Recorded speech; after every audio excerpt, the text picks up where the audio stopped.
Hello and welcome back to another episode of Internal Rambles. This is your girl Rochelle, and this is the first episode or first read with Rochelle, our first book. We did it. We finished it. I was down to the wire, but got it done.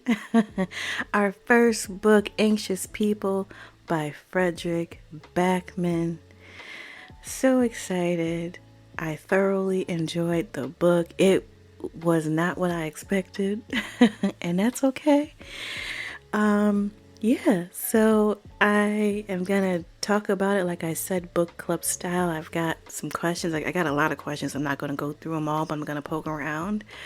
And like I mentioned, I'm going to announce book 2 today. So very excited, very excited, very excited. I hope you are too.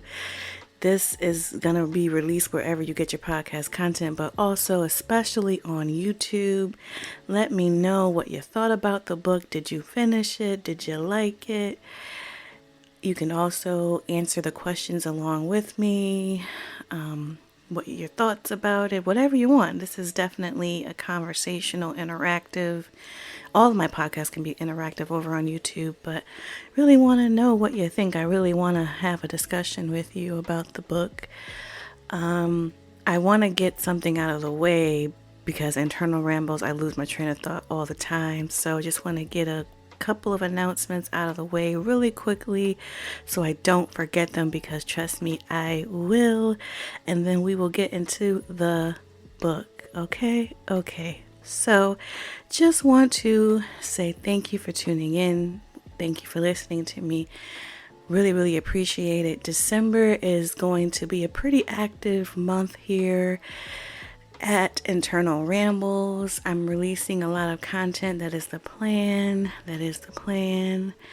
Starting with this week, you're actually going to get 3 episodes this week. So I'm already releasing 2 episodes today, and then you're going to get another podcast on Saturday. I believe that is releasing this Saturday, December 10th at noon. And I'm just talking about some trending topics. And I actually really enjoyed recording that. I actually recorded that before this book club episode. So that's done. That's already signed, sealed, and it will be delivered. So please check that out. And also, I will be doing another installment of The Male Perspective with G.O. And so that's coming up this month. And then I'm thinking about doing a holiday themed episode. I got a few ideas about that, and I don't want to say what that is because it could change. So yeah, but it's gonna be multiple stuff happening this month. I'm pushing a lot of content. I'm working on something. Okay. That I wanted to do in November. I didn't get it done. I'm really fingers, toes crossed, hoping to get it done. I said the end of December. I actually probably, I hope to get it done by the end of December, but I probably won't release it until January. So the purpose of all this content is just to set that up really nicely for January. Actually, I just thought about that and made that decision right now in the moment. So there's a method to the madness of all this content. I'm trying to get that done in December. So yeah, a lot of stuff coming. So please check out December 10th episode. Like I said, a lot of just kind of extra content is coming. 3 episodes. Listen, because I love you. It's the season of giving. I'm giving you a lot of content this month. So please check out that 3rd episode on December 10th and all the stuff that's coming. Subscribe to me so that you get all of the goodness. Okay. And if you didn't listen to the episode that was released today at 8 a.m., please do so, entitled 50/50. Talking about a lot of good stuff there. So yeah, thank you for tuning in. And I really appreciate all the listens. Tell all your family, friends about me so that they can get this good content too. And I think that's all I had to announce also, like I've been mentioning, I've been on hiatus from my reality recaps. Really hope to get back to that around January, February of next year. Okay, so let's get into this Anxious People by Fredrik Backman. At the end of this episode, I will be announcing the second book that we will start in January, and I will give that date and all the good stuff at the end of this episode. So, Anxious People. I really liked the book. I was really kind of surprised that it basically, this book really, I mean, I guess it makes sense. It's called Anxious People. It really had a very, it's centered around a lot of, for me, my perspective of it is that it's centered around relationships and mental health. And I understand the mental health portion of it. The relationship portion I wasn't expecting. And I wasn't expecting it to center around mental health so significantly. As a therapist, I was like, wow, this is really, it was a very funny book, and I like that. I like satirical types of books, but there were definitely heavy moments in the book. So I'm just gonna kind of, my thought process, this is my first time doing this, so I don't know how it will evolve. Like I said, I'm gonna do 3 books. If there's not a lot of interest, I will not do this book club anymore. So how I do this may change, but I'm just gonna go through some book club questions, and at the end give my overall thoughts on the book. So let's go into some questions about Anxious People. Okay, and right before the questions, I just want to give a quick synopsis of Anxious People. So, Anxious People is about a failed bank robbery that turns an apartment viewing into a hostage situation, and I can talk, I promise. Let's do this again. Anxious People is about a failed bank robbery that turns an apartment viewing into a hostage situation and the subsequent investigation into it. The victims are argumentative and difficult. The bank robber is distraught and the realtor is incompetent. So yeah, let's get into the questions now. Okay, already. So the first question is, the story becomes one about a hostage drama. Why do you think the bank robber, and they have bank robber in quotation marks, decided to try to rob a bank? What does that say about desperation and also just having a really bad idea? So in the book, The Bank Robber, this is my thought on this. The bank robber says that they decided to rob the bank because they were going through a divorce, and the judge says to them that if they don't come up with, if they don't show that they have, that they are financially stable, that it's really going to affect their ability, the judge's decision. And I'm guessing it's going to affect, there's children involved, so it's gonna affect basically like the decision in regarding to custody. And so what does it say about desperation and just having a really bad idea? I think that that's what was the motivating factor, that the bank robber was just so desperate, and that they weren't thinking clearly, and that's just, I'm gonna rob a bank, I just need really quick money, I just need money to pay my bills and get rent, and this is gonna show that I have something in the bank or whatever, or that I have some money, and that's just what causes it. The bank robber was not thinking in their right mind, in their wise mind. That level of desperation caused them to make a really unfortunate and wild decision. Next question. Were you surprised when it turns out the bank robber is a woman? That's why I was saying they. The bank robber is not a male, it is a woman. And I was surprised because I was like, whoa.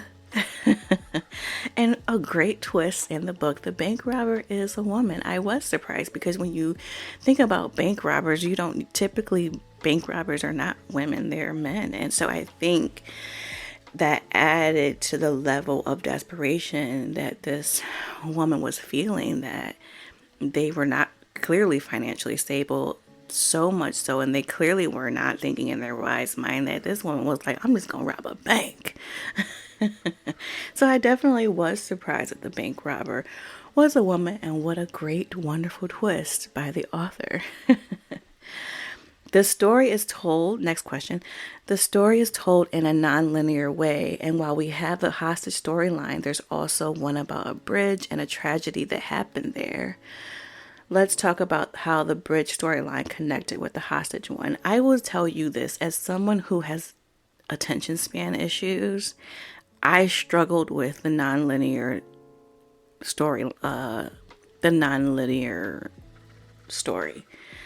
the back and forth and the present tense, past tense, because I just was kind of like, and the fact that I had this book for a really long time, so I kind of was like, and then when I picked it back up, and I just was, for me, it made it difficult to follow a bit. But the bridge storyline and connected with the hostage one, it made sense as to why. Actually, I believe there were a couple bridge scenarios in here, but it did connect the story. So while it did make it's kind of interesting. While it kind of made it difficult for me to follow, it did bring it together in a way that's kind of interesting, but it is true.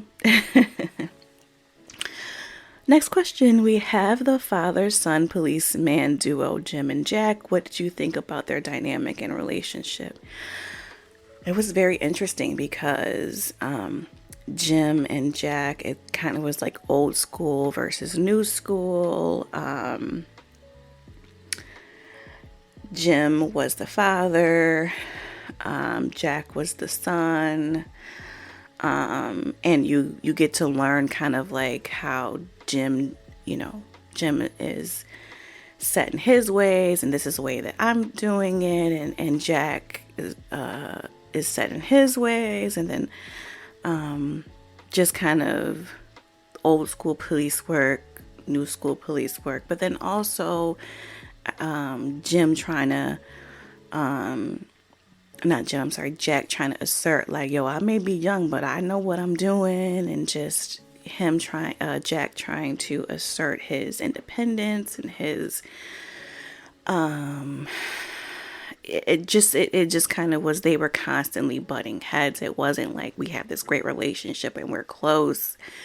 It was a very interesting dynamic, even more so I think it kind of affected the case in the robbery, hostage, whatever case, in a negative way, because the communication barriers, etc. It was a constant, it was a volatile relationship, but I think they definitely loved each other, but the cracks in the relationship definitely affected their work.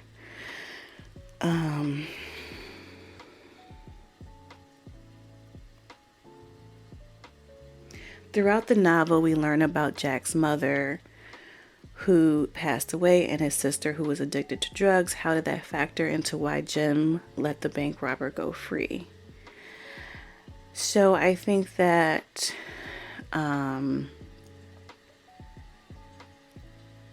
Jim probably saw his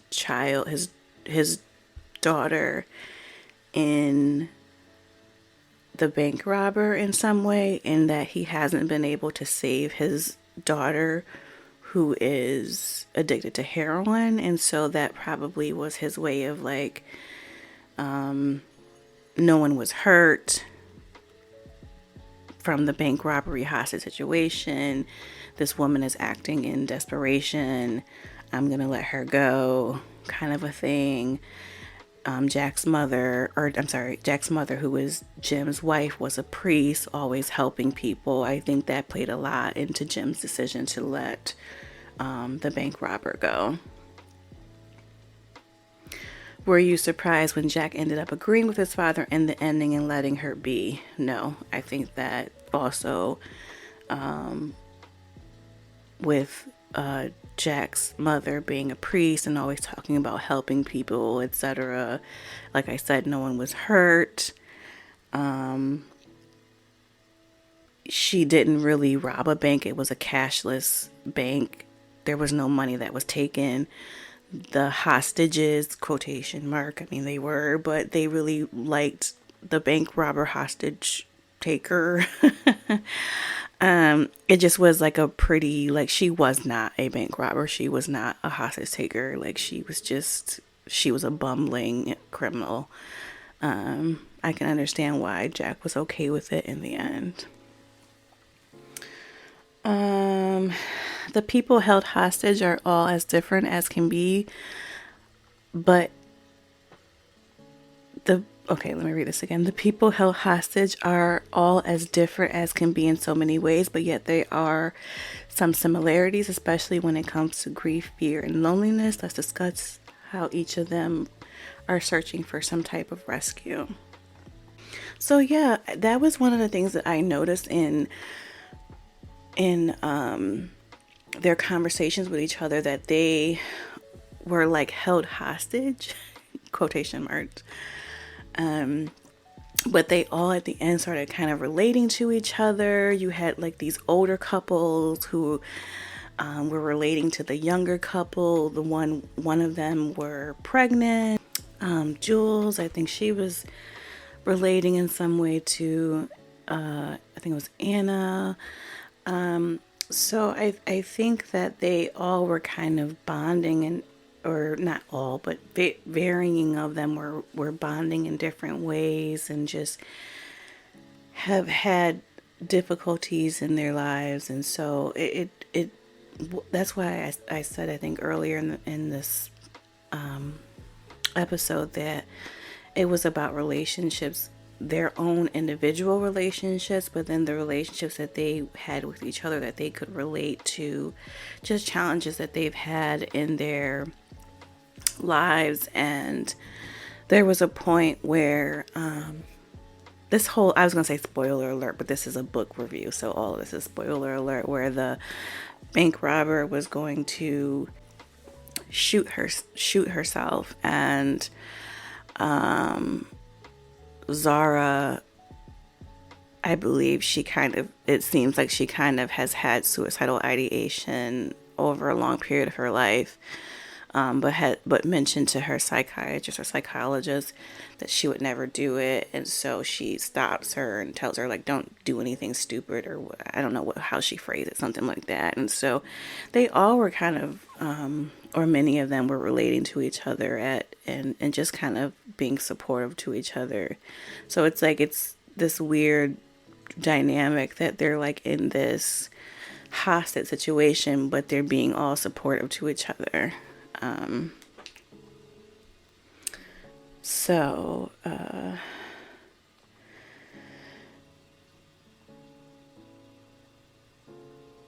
I think that so the question was, let's discuss how each of them are all searching for some type of rescue. I think, yeah, they all were.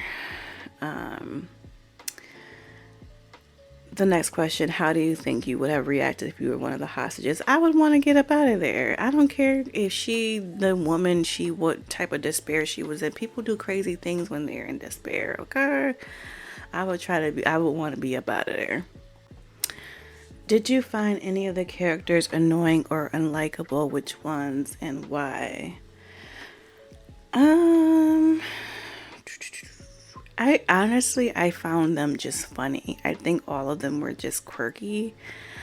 The detectives, I think one of the things is that they mention, like, there's like this theme of like some of the characters were idiots. I kind of just didn't like that. The cops were kind of bumbling, but I guess I didn't like that portrayal. I think that they were like really kind of deprecating comments about some of the characters. But I just think they were funny. I don't know. I think that they were like, even the guy, what's his name? Leonard, who his job was to mess up apartment showings, and like he would like pretend like he was like a drunk neighbor, or have like a rabbit suit on and be taking a poop in the apartment. I just thought they were funny, and no one annoyed me. I mean, even Zara, who was very pretentious and very arrogant, I just think she could have been an annoying person, but I just think she just that was her armor, and that she, being in this hot situation, she helped her to break down some of her walls.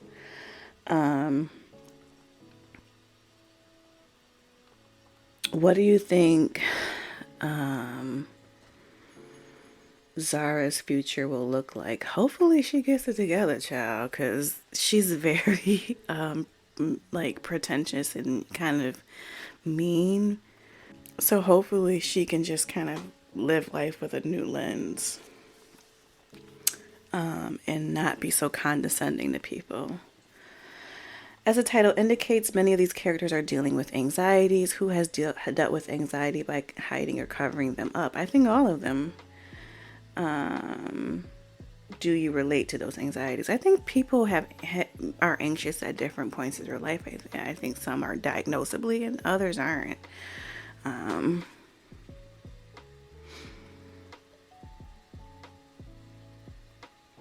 This is the last question. At the end of the story, Frederick writes that this story is about many different things, but most of all about idiots. I hate that. And how we're doing the best that we can. What do you think the key takeaways are from the story? I think there are a few. I think that one of them is that certain traumas, or trauma in general, can really affect our lives, and that if we don't deal with them, they can be severely debilitating. And so it's very important to deal with our traumas, address them, and learn positive ways to cope with them so that they are not debilitating. I think it's important. Another takeaway is just the importance of like different relationships in our lives and how they affect us. I think another takeaway is just how when we don't allow our voice to be heard, how that affects us. Because one of the characters, she just goes along to get along. She has these things that she wants to do, how she wants to live her life, but she wasn't voicing that, and she was miserable. So it's important to be an active participant in your life, no matter who you are, or no matter if you're married or whatever. And I think there was one of the things that just was just how grief and loss affects us, and just how important it is to cope and deal positively with grief and loss, and to take care of yourself. I mean, there was a lot in this book. As I'm talking about this is like I said, this is a very heavy book.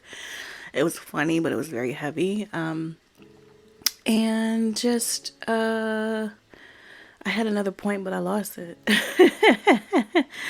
I don't know if I'm gonna get it back. There was a lot in this book, and I think just how mental health is important, and it's important to take care of your mental health.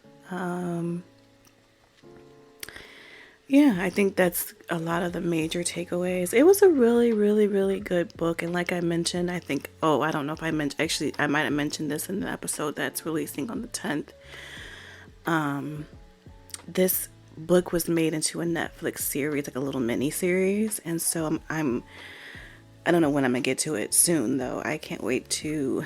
I purposely stayed away from it because I didn't want to watch it and like not read the book. But now that I've read it, I can't wait to watch it and see just kind of how they adapted the book, and is it really closely similar to the book, or did they change it up or switch it up or whatever, and how they adapted the characters and all that. So it's called Anxious People too, if you want to check it out. I have no idea who's in it or anything. I just know that it's a mini series on Netflix. So yeah, check it out if you want to. I'm interested in it. So yeah. All right, y'all. That is our first book down. We did it. Anxious People by Frederick Backman. my quick thoughts on it. I liked it. I really enjoyed it. I have the hard copy, the hardcover. I love hardcover books. I prefer hardcover books, but I got down to the wire, and I also got the Audible version. I really enjoy Audible. I haven't had it in a long time, but it's super helpful. So I recommend Audible too for reading books. So I really liked this book. It wasn't what I didn't know what to expect, but it wasn't what I thought it was going to be. I would read more books from him. I think he's Fredrik Backman. I don't know how many books he has, but I know he has others. He's a good author. Like I said, the different the non-linear writing was a little difficult for me, but it didn't really fully take away from the book. Honestly, it makes you like you really gotta pay attention, huh? But I really enjoyed it. I really liked the book. It was good. It was a good read. I'm really glad that I finally finished it. I've had it for over a year, well over a year.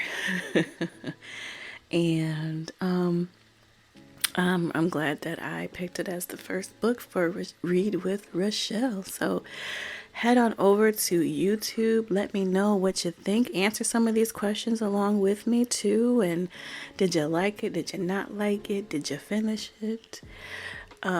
Is it a type of book that you would typically read? Were you pleased with it? Let me know your thoughts. I want to know. And if you have any book suggestions, you can always email me at internalrambles@yahoo.com. I already have the second book picked, but I do not know what the third book is. So, yeah, well, I don't know. So, here we are. Okay, what is the second book? I'm excited. What is the second book? Do you want to know? I'm about to tell you. You ready?